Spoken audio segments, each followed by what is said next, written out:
Mes chers camarades, d'abord je suis heureux de vous retrouver après cette campagne qui a été une campagne longue pour certains, courte pour d'autres, mais en tout cas elle a été une campagne émouvante, une campagne où nous avons effectivement eu l'occasion de retrouver nombre de ceux qui nous avaient longtemps quittés et qui ont eu l'occasion de nous retrouver à cette occasion. Je veux à mon tour remercier celles et ceux qui ont mis toute leur énergie là-dedans et singulièrement, évidemment, parce que, non pas parce qu'ils sont devant moi, mais parce qu'ils ont accompli un travail considérable, Sylvie, Eric, Nora, et puis toutes celles et ceux qui sur cette liste se sont engagés en sachant parfaitement qu'ils ne seraient jamais élus, mais qui l'ont fait comme s'ils pouvaient l'être. Et ce que moi j'ai trouvé extraordinaire dans l'ambiance de ce scrutin, ça a été de retrouver des gens qui retrouvaient le goût du combat commun désintéressé. Désintéressés. Des gens qui ne se demandaient pas cette fois-ci si c'était pour leurs pommes, mais simplement parce qu'ils savaient que dans cette élection, il y avait un travail à accomplir pour nous tous, faire en sorte que la gauche retrouve à nouveau des couleurs, qu'elle soit à nouveau audible. Et c'est vrai que ça n'a pas toujours été le cas, et que nous avons perdu parfois le sens du combat collectif, et que nous avons souvent joué aussi à un certain nombre d'élections sur le tapis vert, pensant qu'il suffisait de telle ou telle alliance, ou de tel ou tel logo pour pouvoir être simplement élu. Et donc, retrouver des gens qui travaillent par conviction, c'était effectivement le premier enjeu, et c'est un enjeu qui a été parfaitement assumé et accompli par nos militants, et je veux nous en remercier. Je veux aussi revenir sur ce que vous avez dit et que j'ai noté, et donc, nous avons fait 6,2%. Est-ce que quelqu'un dans cette salle considère que 6,2%, c'est le bon étiage? Personne. Est-ce que quelqu'un considère qu'on doit faire mieux? Tout le monde. Mais d'où partons-nous? Nous partions d'une élection présidentielle, la dernière fois que nous nous sommes comptés, élection législative, et ce qui s'est passé depuis, c'est que nous avons perdu notre candidat à l'élection présidentielle, nous avons perdu nombre de nos propres ténors, comme on dit parfois, qui sont restés dans le gouvernement d'après, nous avons perdu un bout de notre aile gauche qui est parti avec Jean-Luc Mélenchon, nous avons tout simplement perdu des militants désespérés de nous voir si divisés, qui ont préféré choisir d'autres combats ou même s'abstenir définitivement. Et donc, il fallait retrouver ce socle dont Pierre vient de parler. Et rien n'était acquis. Rien. J'entends que d'autres auraient pu être candidats et que Raphaël aurait pu ne pas être à la bonne tête de liste. Moi, je l'assume parfaitement. Franchement, je le remercie d'avoir accepté, d'être sorti du confort de l'intellectuel qu'il était pour entrer dans l'arène politique. Nous avons tellement longtemps daubé sur ces intellectuels qui préféraient le confort de leurs livres, de leurs études, plutôt que la difficulté, l'aridité du combat politique. Quand enfin nous renouons avec eux, il faut s'en féliciter. Mais donc, nous n'avions rien d'écrit. Il n'y avait pas de score minimal ou maximal. Il y avait une page à réécrire. Nous avons eu une autre candidate virtuelle, Ségolène Royal, qui a été candidate quelques semaines, le temps de nous dire que finalement, bien réflexion faite, elle voterait certainement pour une autre liste. Très bien. Même Ségolène, avec la notoriété qu'on lui sait, avec les combats engagés qu'elle a pu mener, avec y compris le profil très particulier qu'elle avait, à la fois socialiste et écologiste pour nombre de Français, je vous rappelle que dans les sondages, elle a été une fois au-dessus de 6%, mais que pour le reste, elle était à 6%. Et donc, plutôt que de chercher, en fait, à comprendre le score de dimanche, en cherchant la responsabilité qui pourrait être celle de Raphaël Glucksmann, cherchons-la chez nous. Cherchons-la chez nous tout simplement. Ce que Raphaël a porté aux yeux du plus grand nombre, ce n'était pas à place publique, personne ne le connaissait. Il a porté notre bilan et notre histoire. Et il l'a fait avec courage et engagement. Il l'a fait à chaque meeting. Il a rappelé ce qu'il devait aux socialistes. Et ça n'a pas été simple pour cette partie-là de la gauche qui n'avait pas forcément au départ envie de nous tresser des lauriers. J'entends que c'était parfois difficile et que des fois ils avaient des vérités à nous dire que nous aurions préféré ne pas entendre. C'est vrai. Mais est-ce que vous voulez vous rassembler uniquement avec des gens qui pensent comme nous? Dans ces cas-là, donnons simplement aux gens de nous rejoindre. Mais dès lors que nous parlons de rassemblement, de dépassement même avec d'autres, cela suppose d'entendre leurs critiques, de comprendre qu'on peut être à la fois de gauche, parfois même se revendiquer de l'idéal socialiste, sans pour autant avoir envie d'assumer avec nous l'ensemble de nos combats. C'est ça le rassemblement. Autrement, c'est tout simplement la volonté de vassaliser, de caporaliser des forces qui nous sont extérieures, mais qui ne se laisseront plus caporaliser. Donc nous sommes partis de là, et nous sommes arrivés à ce score, qui n'est évidemment qu'un socle, un point de départ, et il faudra continuer à se réinventer. Mais cette élection, et j'y reviens plus largement, qu'a-t-elle permis au-delà de renvoyer 6 parlementaires socialistes ou apparentés au Parlement européen? Nous subissons depuis 2 ans, il faut bien le dire, une décomposition du paysage politique, rondement menée par Emmanuel Macron, qui a le talent que l'on sait.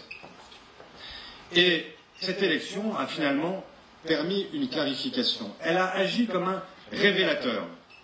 Un révélateur parce que ce sera mon seul point de désaccord avec Pierre. Il a désorganisé la gauche, c'est vrai. Mais dans l'élection qui vient de s'achever, il a d'une certaine façon renvoyé les électeurs socialistes, ceux qui avaient voté pour nous en 2012, vers la gauche, pour la première fois. Il s'est passé, en fait, la révélation de 3 blocs. Un premier bloc, c'est celui de l'extrême droite. Je n'y reviens pas, ça a été déjà dit, qui n'est pas aussi puissant d'ailleurs que l'on veut bien parfois le penser. Et c'est là aussi qu'est la mystification. La réalité de l'extrême droite, c'est qu'elle est quand même assez stagnante et qu'elle n'a pas réussi non plus le pari qui était le sien de démultiplier ses forces. Même avec ses alliés de Debout la France, elle n'est pas à un score qui la rend incontournable. Et c'est là aussi qu'il faut expliquer aux Françaises et aux Français que le vote utile, qui a été le maître mot de cette élection européenne, est forcément un souci. Il faut bien sûr, à chaque étape, chercher à faire marquer, à mettre un genou à terre à l'extrême droite, mais ne pas non plus se laisser prendre au jeu de l'extrême droite à nos portes, qui serait demain en mesure de prendre le pouvoir, ce qui n'est pas encore le cas, et fort heureusement. Mais donc un premier bloc, l'extrême droite. Un second, celui tout simplement des libéraux. Des libéraux avec Emmanuel Macron. Rendez-vous compte, 1,5 million de ceux qui avaient voté pour lui à l'élection présidentielle ont cette fois-ci voté pour des listes de gauche. Inversement, il ne doit son maintien au-dessus de 20% qu'à une seule chose, le fait que 1 million d'électeurs de François Fillon soient en revanche venus le soutenir. Regardez les cartes électorales qui sont aujourd'hui produites par l'INSEE. Je ne sais pas si c'est l'INSEE d'ailleurs, mais enfin en tout cas qui sont produites. Elles sont extraordinairement parlantes. Prenons simplement l'exemple de la région parisienne. Est-ce que c'est chez Stéphane Troussel que les scores d'Emmanuel Macron sont les plus impressionnants? Non, ils sont dans l'ouest parisien. C'est Neuilly qui a voté pour Emmanuel Macron. Neuilly-sur-Seine, pas sur Marne, tu as raison. Neuilly-sur-Seine qui a voté pour Emmanuel Macron. C'est Boulogne-Billancourt. Non, pas Boulogne, non, justement, Boulogne-sur-Seine. Et Boulogne-Billancourt, oui. Boulogne-Billancourt qui a voté aussi et qui est une ville, là aussi, très largement à droite. Ce sont en fait les arrondissements de l'ouest parisien qui ont voté cette fois-ci pour Emmanuel Macron, et non plus ceux de l'est parisien qui sont revenus à gauche. Tout ça, c'est un révélateur que nous devrions comprendre. Il s'est passé quelque chose d'extraordinaire. C'est la première fois qu'un président de la République, qui était un peu le vampire de la vie politique, a changé de Rhésus en cours de route. Il était avec un Rhésus gauche moins, il est passé à un Rhésus droite plus. Voilà ce qui s'est passé. Et la droite, les électeurs de droite, se sont choisis un champion. Et leur champion, désormais, il s'appelle Emmanuel Macron. Et leur parti, c'est La République En Marche. Laurent Wauquiez avait fait un pari hasardeux. Il avait choisi de prendre François-Xavier Bellamy, talentueux, mais qui, au fond, représente la droite rétrécie sur son socle de valeurs le plus étroit. Et il a fait un choix qui était celui de sens commun, mais qui n'était pas celui du sens commun de ceux qui aujourd'hui sont à droite, qui sont à la fois des libéraux sur le plan économique, mais qui sont aussi des libéraux sur le plan social, sociétal, dirait Rachid Temal. Et donc, ils sont pour l'avortement, mais ils sont aussi pour les 5 options. Voilà la réalité de cet électorat, et qui, lui, a choisi donc le camp libéral-libertaire, qui correspond assez bien à ce que représente Emmanuel Macron. J'entends qu'il y a des gens qui veulent rejoindre aujourd'hui Emmanuel Macron en se disant qu'ils vont être l'aile gauche. Bon courage. Bon appétit et bon courage. Bon courage parce que tout simplement, ce qu'il faut comprendre à l'issue de ce scrutin, c'est que l'homme fort de la majorité, c'est devenu Édouard Philippe. C'est lui qui est maintenant l'architecte principal de la droite macroniste. Et c'est derrière lui que se recompose progressivement la majorité. On a dit que la majorité parlementaire n'était pas la sienne. Parlementaire peut-être pas. En revanche, la majorité électorale d'Emmanuel Macron, aujourd'hui, elle est derrière Édouard Philippe. Et donc, il y a eu une évolution sensible dont nous devons prendre acte. Troisième bloc. Le troisième bloc, il est virtuel. Il est celui de la gauche. Une gauche qui aurait pu, qui aurait dû être la première force dans cette élection européenne, mais qui n'a pas su l'être parce qu'elle n'a pas su se rassembler. Et qui est finalement le bloc désespérant de la vie politique. Désespérant parce que, je vous raconte, dernière scène de ce matin, je monte dans un taxi pour aller à Public Sénat, et le taxi me reconnaît et me dit « Ah là là, monsieur Faure, c'était compliqué les élections européennes. » Oui, c'était compliqué, c'est vrai. Mais pourquoi c'était compliqué pour vous?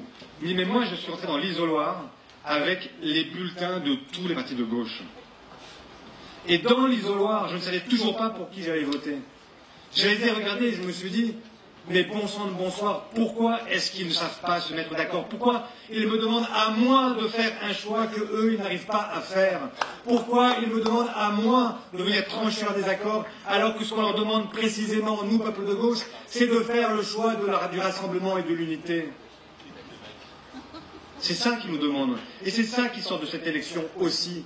Cette envie, ce besoin de ce peuple de gauche qui se sent exister, qui sent bien qu'il est là à l'état latent, mais qui ne comprend pas pourquoi la gauche politique n'est pas en mesure de lui procurer des raisons objectives d'espérer. Alors, au sein de la gauche, maintenant, le débat va avoir lieu. Il va avoir lieu d'abord avec les écologistes et Yannick Jadot. Moi, je me félicite honnêtement de ce qu'ils ont fait comme score. Je les félicite parce que, d'abord, ils sont la gauche pour moi. Et ensuite, parce que le combat qu'ils mènent depuis longtemps, et parfois dans le silence poli du monde politique, eh bien, était un combat qui était un combat méritoire. Et il n'était pas complètement illogique dans l'élection européenne, qui est par nature transnationale, sur un sujet qu'ils portent depuis si longtemps et qui est vécu comme le premier sujet qui dépasse les frontières. Depuis Tchernobyl, on a suffisamment dit souvent que les nuages, le vent, etc., que les problèmes n'avaient pas les frontières que nous connaissons, nous, sur le plan politique. Et donc, je veux les féliciter ici du score qu'ils ont réalisé.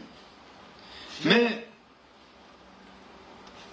avant de dire mais, je veux répondre à Rachid, qui est peut-être encore là, s'il n'est pas parti. Et donc, s'il est là.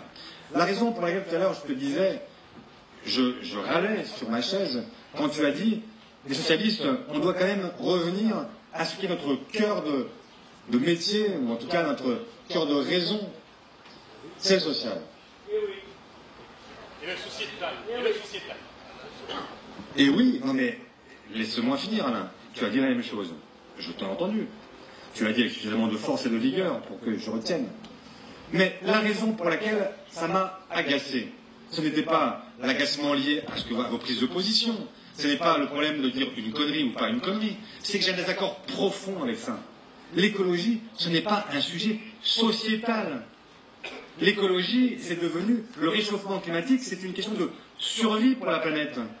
Ce n'est pas sociétal, ce n'est pas un sujet qui est un sujet qu'il faudrait traiter comme un sujet secondaire, c'est un sujet central, et c'est un sujet qui est intimement mêlé à la question sociale. Pourquoi il est intimement mêlé à la question sociale? Parce qu'il est d'abord le problème des pays les plus pauvres, le problème des régions les plus pauvres, le problème des quartiers les plus déshérités. Parce qu'il y a toujours un cumul entre la question sociale et la question environnementale. Quels sont ceux qui aujourd'hui souffrent de la malbouffe? Non pas ceux qui mangent du bio dans les magasins bio, non pas ceux qui peuvent se payer le steak chez le boucher. Non, le problème, il est posé d'abord chez ceux qui, effectivement, sont dans les discounters. Il est le problème de ceux qui, quand ils vont au restaurant, vont d'abord dans les fast-food. Et quels sont ceux qui sont exposés aux méthodes dangereuses? Quels sont ceux qui sont exposés au glyphosate? Quels sont ceux qui ont été exposés autrefois au chlordécone? Quels sont ceux qui sont aujourd'hui dans les hier à l'amiante? C'est toujours la même chose. Ce sont toujours les mêmes. Et donc ces deux combats-là ne peuvent pas être dissociés. Et c'est ce qui fait notre originalité dans ce combat. C'est que précisément, nous ne voulons plus délier le combat social du combat écologique. Et c'est la raison pour laquelle je ne voudrais à aucun prix qu'on puisse le considérer comme secondaire.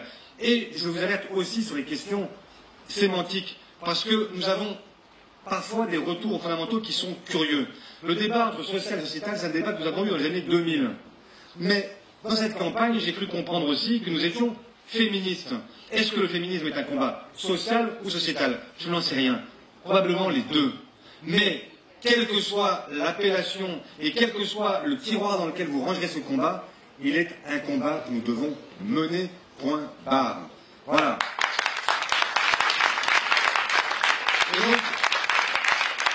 Et donc je n'ai pas de regret non plus sur le fait que nous ayons mené dans cette élection un combat qui était un combat aussi très écologique. Pour la première fois, peut-être un combat écologique qui a pu donner le sentiment d'être même de dominer le reste.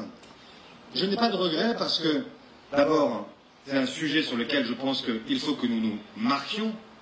Alors peut-être que cela a contribué à l'essor de la liste de Yannick Jadot, c'est une possibilité. Sur le plan tactique, ce n'était pas forcément le meilleur choix. Mais il y a un moment dans la vie aussi où il faut faire non seulement de la tactique, mais il faut aussi faire des choix de conviction. Et de mon point de vue, la conversion à la question écologique n'est pas une question tactique, mais une question de conviction, de fond.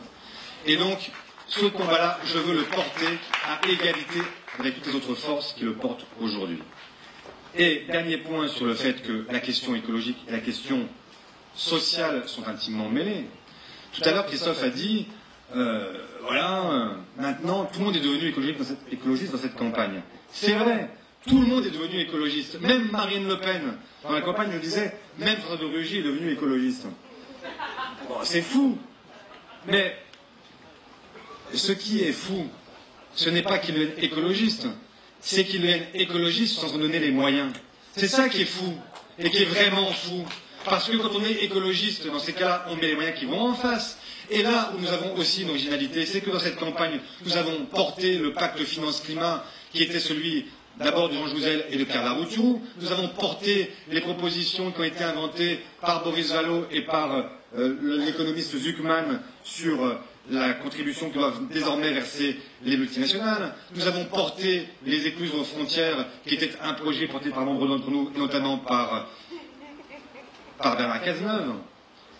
Et donc, nous avons été, à chaque fois, de ceux qui disaient non seulement on peut, on doit, mais aussi, voilà le mode opératoire pour faire. Et c'est la raison pour laquelle, eh bien, nous devons continuer sur cette lancée-là, mais je veux en venir à Yannick Jadot. Yannick Jadot, il est aujourd'hui tenté par deux pistes possibles. La première, c'est la piste insoumise. Non pas qu'il soit tenté par le fait d'être insoumis à son tour, mais d'être comme les insoumis il y a 2 ans, cette tentation que l'on peut comprendre parce qu'elle a été longtemps la nôtre. C'est de dire que parce que dans l'élection, je suis celui qui a fait le plus gros score, eh bien, je suis celui qui va pouvoir remplacer tous les autres. Et c'est ce qu'ont fait les insoumis pendant 2 ans. Ils ont pensé qu'ils pouvaient être la force de remplacement de toute la gauche. Et aujourd'hui, les écologistes, en tout cas nombre d'entre eux, sont tentés par cette voie-là aussi. Être toute la gauche à eux tout seuls. même s'ils n'utilisent pas forcément ce vocable-là, mais être le troisième pied sur lequel repose la démocratie française. Ce qu'il faut qu'ils comprennent, comme nous aurions dû le comprendre nous-mêmes plus tôt, c'est que dans chaque élection, il y a quelqu'un qui récupère le talisman du vote utile. Longtemps, ça a été nous, le vote utile. Et nous l'avons perdu avec Benoît Hamon. Parce que nous l'avons perdu, il a été transféré aux Insoumis pendant 2 ans. Ils étaient le vote devenu utile. Pourquoi les gens ont voté Jean-Luc Mélenchon? Est-ce que vous pensez franchement qu'ils avaient tous adhéré à l'insoumission, etc. Non, nombre d'entre eux avaient voté quelques années auparavant pour François Hollande, avaient même au départ choisi Benoît Hamon dans l'élection présidentielle. Je vous rappelle qu'il était à 18% au début de l'élection présidentielle, que nous avons commencé la campagne et que nous avons fini à 6%. Et donc, ça veut dire qu'à un moment donné, il s'est passé quelque chose et qu'il y a eu un transfert. Et ce transfert, c'est quelle est la force qui peut nous mener à la victoire, qui peut nous mener à être entendus. Et donc, dans l'élection présidentielle, ça a été les Insoumis. Dans l'élection européenne, c'était les écologistes. Dans l'élection municipale, vous verrez, ce seront les socialistes. Mais ça doit nous faire réfléchir tous au fait que c'est pas parce que dans une élection, parce qu'on répond à une question donnée, eh bien, il faut s'arroger un seul coup le fait d'être tout à gauche à soi tout seul. Et c'est la raison pour laquelle je parle de dépassement. C'est que personne n'est à lui tout seul la gauche. La gauche, elle est diverse depuis l'origine. Et même en notre sein, elle a toujours été diverse. Et c'est la raison pour laquelle nous devons toujours nous respecter. Jaurès et Gued se sont battus comme des chiens. Marceau Pivert et Léon Blum se sont battus comme des chiens. Michel Rocard et François Mitterrand se sont battus comme des chiens. Je continue pas plus loin parce qu'après je vais parler des contemporains et ça pourrait gêner. Mais on le sait bien, cette histoire-là est une histoire à la fois conflictuelle et une histoire de dépassement par l'unité des socialistes, d'abord. Et c'est la raison pour laquelle nous devons à chaque fois la rechercher. Mais cette fois-ci, à la fois la rechercher en notre sein, c'est une évidence, mais rechercher aussi avec les autres. La demande, je l'ai dit, qu'exprime nombre de ceux qui sont le peuple de gauche, c'est d'inventer la gauche du XXIe siècle.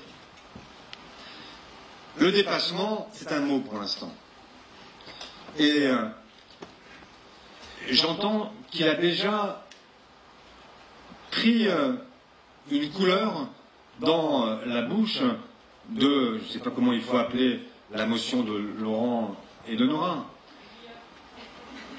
et de Charlotte, pardon. La meilleure si vous voulez.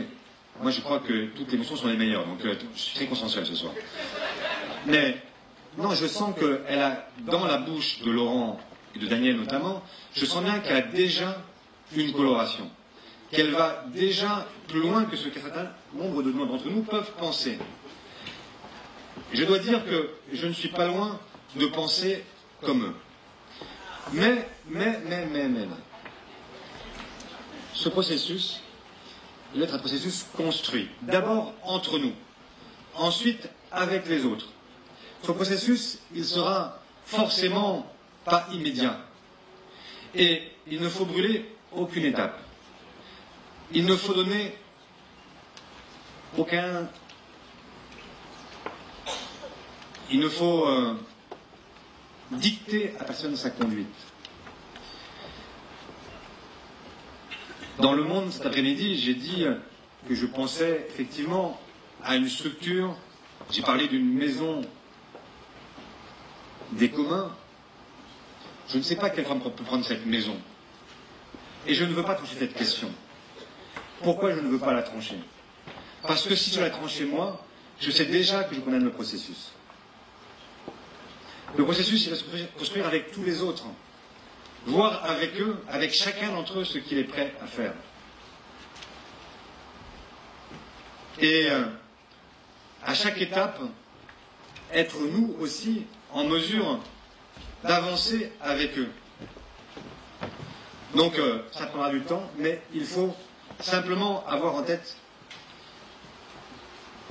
et je ne serai pas plus clair que cela, mais qu'il y a donc un bloc d'extrême droite. Il y a un bloc qui s'est constitué autour d'Emmanuel Macron pour la droite. Il doit y avoir un bloc pour la gauche.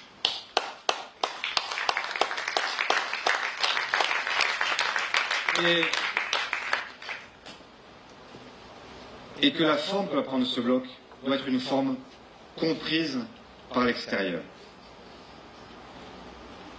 C'est important. Dépasser les simples comités de liaison, dépasser les simples accords pour les municipales, s'engager dans des combats communs, faire en sorte qu'il y ait du souffle, un souffle qui puisse, y compris, être entendu par la gauche qui n'est pas la gauche politique, mais la gauche sociale, la gauche syndicale, la gauche associative, la gauche des ONG, la gauche citoyenne tout simplement, qu'ils puissent sentir ce souffle-là pour s'associer à cette aventure-là, et qu'ils puissent à leur tour donner le sentiment que le changement, il est possible. Parce que le changement, chacun cette fois-ci l'a compris. Ce n'est pas simplement de gagner une élection. Ça, on l'a fait. Peut-être saurons-nous encore le faire. En tout cas, dès les prochaines municipales, nous prouverons que nous pouvons encore être un parti de victoire. Mais ce qu'ils ont compris aussi, c'est que pour dire que le changement, c'est maintenant, il faut aussi arriver à avoir une méthode du changement. Et cette méthode, c'est ce qui a manqué à François Hollande. Non pas que ce soit sa faute à lui seul, ce serait trop simple, là encore, de chercher un bouc émissaire. Mais simplement parce que la gauche, en tout cas la nôtre, s'est longtemps pensée comme une gauche politique qui était exclusive de tout autre, et qui n'a pas su mêler ses forces à celles de ceux qui pouvaient nous accompagner dans le changement. Et que la vérité, c'est que pour, y compris une fois qu'on a voté une réforme, la mettre en œuvre, il faut avoir des alliés, il faut avoir des gens qui la portent sur le terrain. Et quand le rapport de force n'existe pas encore dans un pays, il faut un parti qui puisse défricher, il faut des alliés qui puissent défricher, il faut des forces sociales qui puissent créer un rapport de force dans la société pour permettre le changement ensuite. Et c'est ça la condition pour que nous puissions avancer et être à nouveau une gauche de transformation. Autrement, on pourra faire tout ce que l'on voudra. On pourra gagner toutes les victoires que l'on voudra là aussi. Mais on sera une force qui sera entravée dès le lendemain matin par d'autres forces qui, elles, sont puissantes, qui sont celles de l'argent, pour faire court, les lobbies, tous ceux qui ont des intérêts qui sont tellement puissants qu'ils peuvent mettre en œuvre, eux, des forces qui bloquent les avancées que nous voulons construire. Donc, si nous voulons reprendre dans notre histoire, et puisque ce soir tout le monde convoque l'histoire, le Front populaire, ce n'est pas simplement Léon Blum et ses amis qui sont au pouvoir, c'est aussi, j'allais dire, la grève générale. Je n'incite pas à ce que dès que nous arrivons au pouvoir, il y ait forcément une grève générale. Mais c'est un rapport de force dans la société aussi, parallèle à la prise du pouvoir. Ça se construit dans la durée, ça se construit avec d'autres forces. Et si nous n'arrivons pas à le comprendre, alors nous risquons de sérieuses déconvenues. Comment est-ce qu'on va procéder? J'ai contacté, vous l'imaginez, tous mes homologues à gauche et chez les écologistes. La première bonne nouvelle, c'est que tout le monde est d'accord pour se parler. C'est un premier pas. Ce n'est pas un pas aussi évident. Je vous rappelle qu'au moment où nous posions la question de savoir si nous allions avoir des alliés dans l'échéance européenne, il y avait beaucoup de monde pour penser qu'il fallait effectivement s'allier, mais sans nous. Même Place Publique, l'enjeu Place Publique fut pour beaucoup de les récupérer. Je vous rappelle que tout le monde aimait Place Publique avant que Place Publique ne devienne un allié dans cette élection des socialistes. Et donc, la première bonne nouvelle, c'est que tout le monde est prêt à parler parce que tout le monde a entendu le message de l'élection européenne. Et même si chacun ira à son rythme, il y a des formations qui ont besoin de se réparer, il y a des formations qui ont besoin de dessouler, il y a des formations qui ont besoin tout simplement de réfléchir. Et donc, il faut prendre le temps avec chacun. Mais c'est engagé. Ensuite, il faut d'abord que nous consolidions ce que nous avons nous-mêmes entrepris dans cette campagne. Et c'est la raison pour laquelle j'ai proposé, et ils l'ont accepté, maintenant il faut voir dans les conditions matérielles si c'est possible la semaine prochaine ou pas, mais que dès la semaine prochaine, les bureaux nationaux des 4 formations qui ont fait campagne ensemble puissent se retrouver pour pouvoir évoquer, là aussi, la suite des opérations. Et puis, il faudra ensuite proposer des combats communs. J'entends ce qu'a dit Patrick, et il faut effectivement que le premier de ces combats communs, au cours des prochains jours, dès que nous aurons enfin la réponse de Christophe Castaner, qui voudra bien nous dire comment on peut récolter des signatures, eh bien, nous nous engageons pleinement dans ce qui va être une campagne comme les autres, une vraie campagne, derrière nos groupes parlementaires qui ont initié ce référendum d'initiative partagé, et faire en sorte d'aller chercher ces 4,7 millions de signatures. Parce que si nous les réunissons, je sais que là certains diront, mais le référendum n'est pas automatique. Ça c'est vrai, il n'est pas automatique. Juridiquement, il n'est pas automatique. Mais si nous les réunissons, même ne serait-ce que la moitié de ces signatures, je peux vous dire que le pouvoir réfléchira à 2 fois avant de privatiser ADP, Française des Jeux et tout ce qu'il a en tête avec les barrages hydroélectriques, par exemple. Et donc, c'est un devoir pour nous de faire en sorte que cette campagne soit une campagne réussie, une campagne militante, une campagne d'élus, une campagne où nous nous déployons avec d'autres. Et y compris le lier plus largement à des questions qui ont été mal soldées par le grand débat. J'aurais dû commencer par là. En fait, je ne ferai pas ce que j'aurais pu vous dire, mais c'est quand même, cette histoire est quand même folle. C'est que on a eu un grand débat qui a empêché la campagne des européennes, et ensuite on a une campagne européenne qui a permis d'éviter la fin du grand débat. C'est quand même un tour de force. Il faut quand même le reconnaître.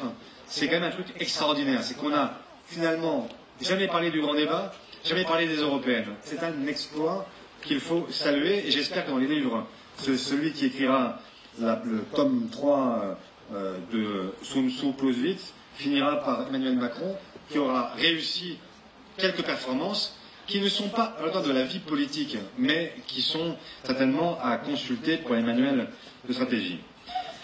Bon,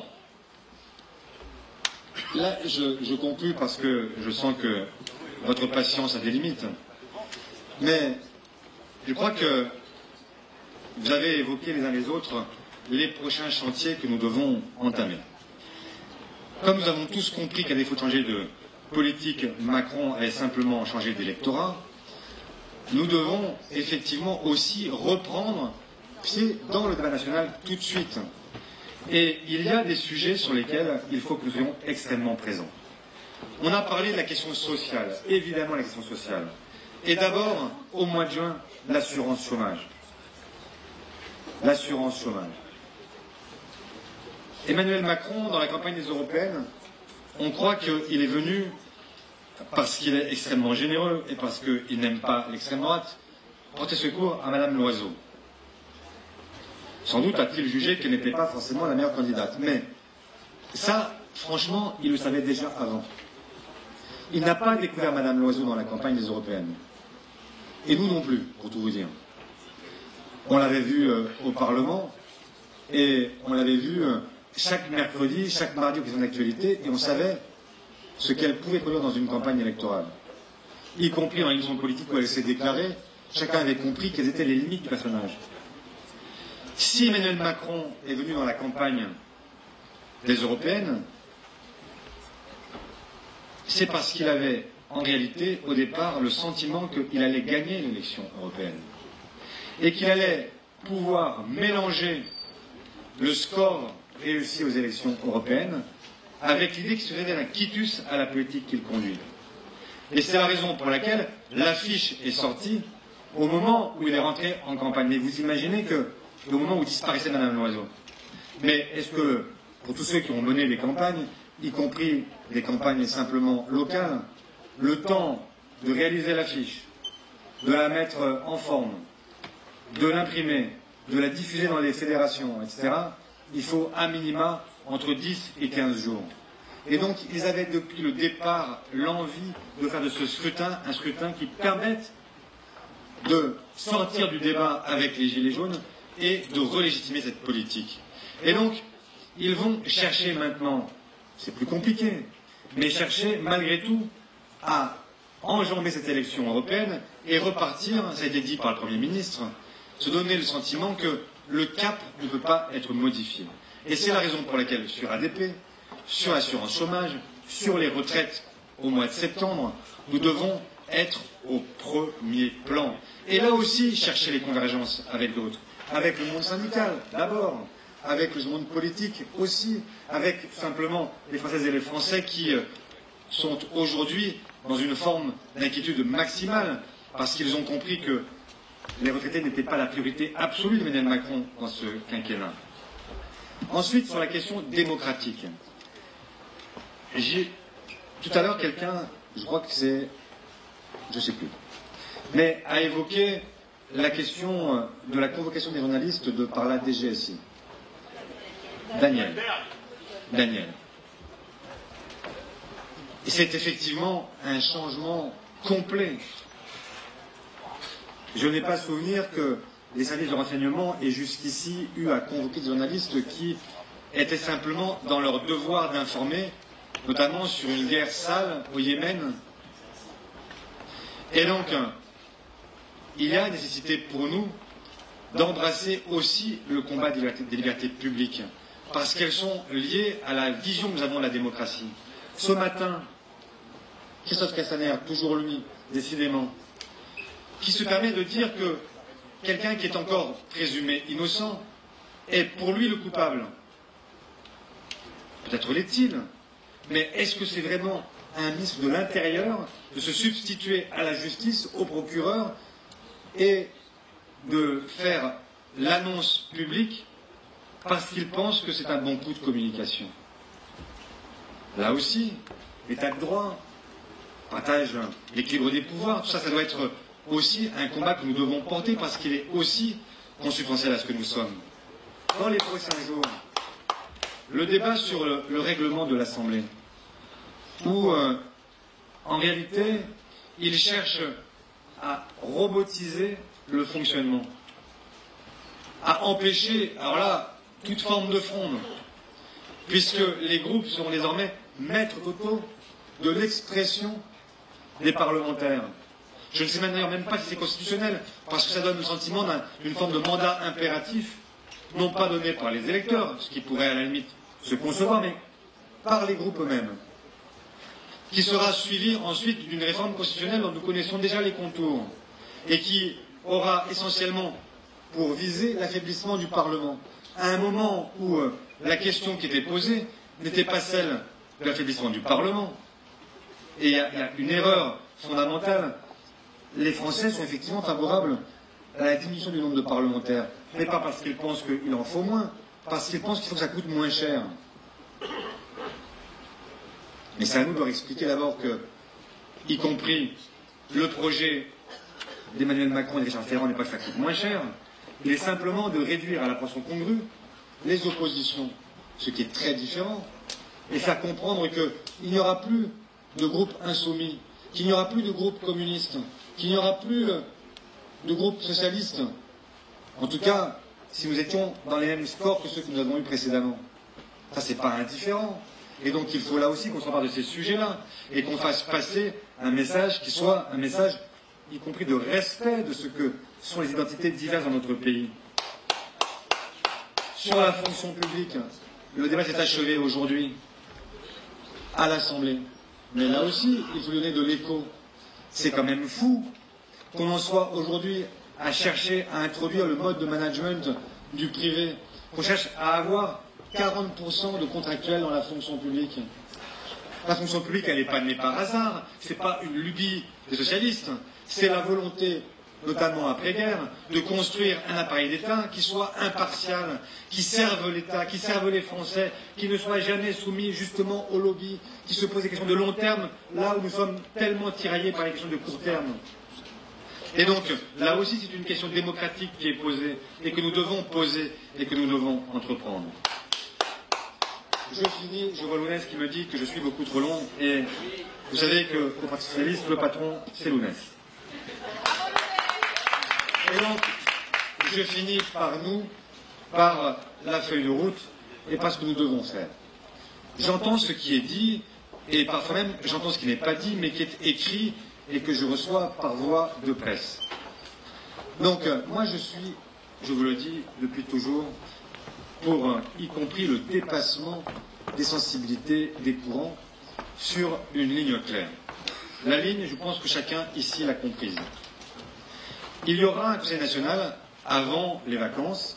Ce Conseil national est uniquement pour vocation de tirer les premières leçons d'un scrutin, et comme les prochains week-ends sont tous des week-ends avec des ponts, des jours fériés, etc., ça renvoyait trop loin le Conseil national où tout le monde pouvait être présent. Mais je voulais qu'on puisse tirer les premières conclusions. Mais je souhaite que, avant le départ en vacances, nous puissions avoir un autre Conseil national, au cours duquel je souhaite que nous puissions effectivement nous poser la question du périmètre de la majorité. Et cette majorité peut être non plus une majorité, mais une forme d'unanimité. Si tout le monde se retrouve dans cette feuille de route qui reste à écrire, alors je signe. Et je suis partisan effectivement que nous donnions une image différente de celle que l'on observe chez tous nos concurrents. On a tellement souvent donné le mauvais exemple. Si cette fois-ci, on pouvait être de ceux qui disent « Ben oui, on a compris quelque chose. Et en plus, même si on n'est pas d'accord sur tous les sujets, on a une orientation sur laquelle on se retrouve. » Moi, je suis preneur. Et donc, effectivement, dans ce Conseil national, j'aurai l'occasion, après discussion avec ce que sont encore nos sensibilités, avec ce que sont nos scrutins nationaux, avec ce que sont celles et ceux qui voudront y contribuer, de dire comment nous déroulons la feuille de route jusqu'au municipal, avec des échéances, dont la première sera l'université d'été de La Rochelle. D'ailleurs, je crois qu'on me dit qu'il ne faut plus l'appeler université d'été et marquer là aussi une forme de rupture. Je ne sais pas comment nous l'appellerons, mais ce rendez-vous de La Rochelle doit être un rendez-vous que nous devons concevoir comme différent. Un rendez-vous qui doit renouer avec sa vocation première, qui est sa vocation à la fois de formation, de rencontre entre les élus, les dirigeants du parti et les militants. Et puis aussi le lieu de rencontre avec le monde intellectuel, associatif, avec nos voisins à gauche, chez les écologistes. Et puis il y aura ensuite les journées parlementaires, il y aura ensuite un certain nombre de ponctuations, je ne sais pas comment on dit, de moments qu'il faudra trouver pour permettre de définir dans l'élection municipale comment nous avançons, seuls ou avec d'autres. Et donc, je donne ce rendez-vous à chacune et à chacun, et pour moi, ce doit être vraiment le rendez-vous de l'unité. Ce soir, je n'ai pas voulu revenir dans les querelles anciennes. Elles nous ont suffisamment fracturés. Et j'ai le sentiment, peut-être à tort, mais j'ai le sentiment ce soir que quelque chose peut se passer. Le sentiment qu'il y a quelque chose qui nous a tous atteints. Et que nous avons enfin pris conscience du fait que nous n'étions pas, nous avions une histoire glorieuse, mais nous avions un présent qui est le présent d'un parti qui fait 6% dans les élections. Et que si nous voulons retrouver la dynamique, la force qui fut la nôtre, il n'y a pas d'autre moyen de faire que d'abord de commencer par nous-mêmes. Nous ne pouvons pas demander le dépassement, demander l'unité à tous les autres, si nous ne sommes pas capables nous-mêmes de produire du dépassement et de l'unité. C'est la raison pour laquelle je nous fais confiance et je vous remercie pour ce Conseil national qui fut pour moi une bonne et une grande nouvelle. Merci.